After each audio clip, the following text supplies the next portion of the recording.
Здравствуйте, дорогие друзья! Многие уже, наверное, забыли страшную историю беременной и отравленной собачки. Тогда произошло чудо, что Пухля осталась жива и что дождалась помощи волонтеров. В клинике Якутска наработан опыт спасения отравленных собак.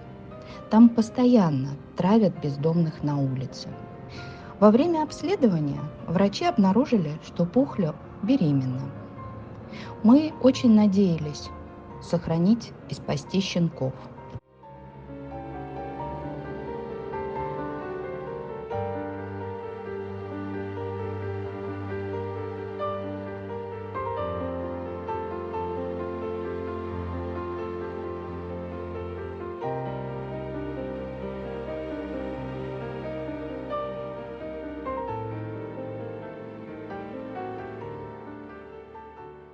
Но через несколько дней во время очередного контрольного обследования показатели здоровья будущей мамы резко ухудшились.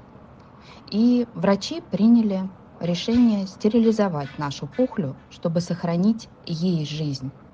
Мы очень благодарны нашей передержке за неусыпную заботу о наших больных собачулях. Пухля тяжело приходила в себя.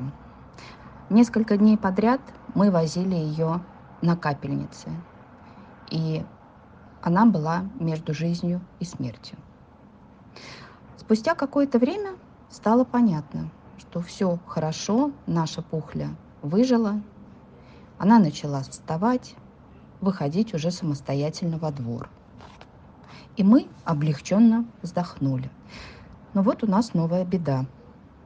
Контрольное обследование показало наличие опухоли у нее, которая растет не по дням, а по часам.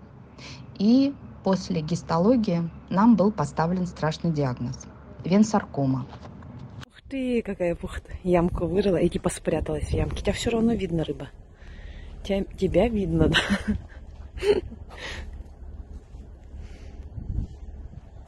Чешется, у нее все равно с кожей вот эта вот проблема осталась, хотя заросло все равно.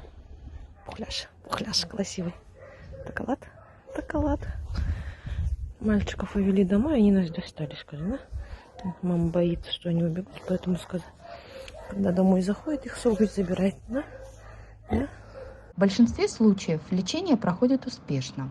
Нас пугает сейчас скорость роста опухоли и ослабленный, отравленный организм нашей Пухли. Но и стоимость сеансов химиотерапии высока.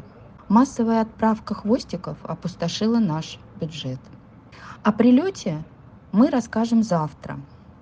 А сегодня нам нужно срочно оплатить уже лечение Пухли. Сегодня ей сделали первую химиотерапию.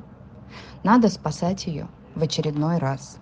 Друзья, мы собрались здесь для спасения, и мы уже спасли много жизней. Сейчас Пухля очень нуждается в помощи каждого из вас. Помогите, пожалуйста, девочке стать здоровой.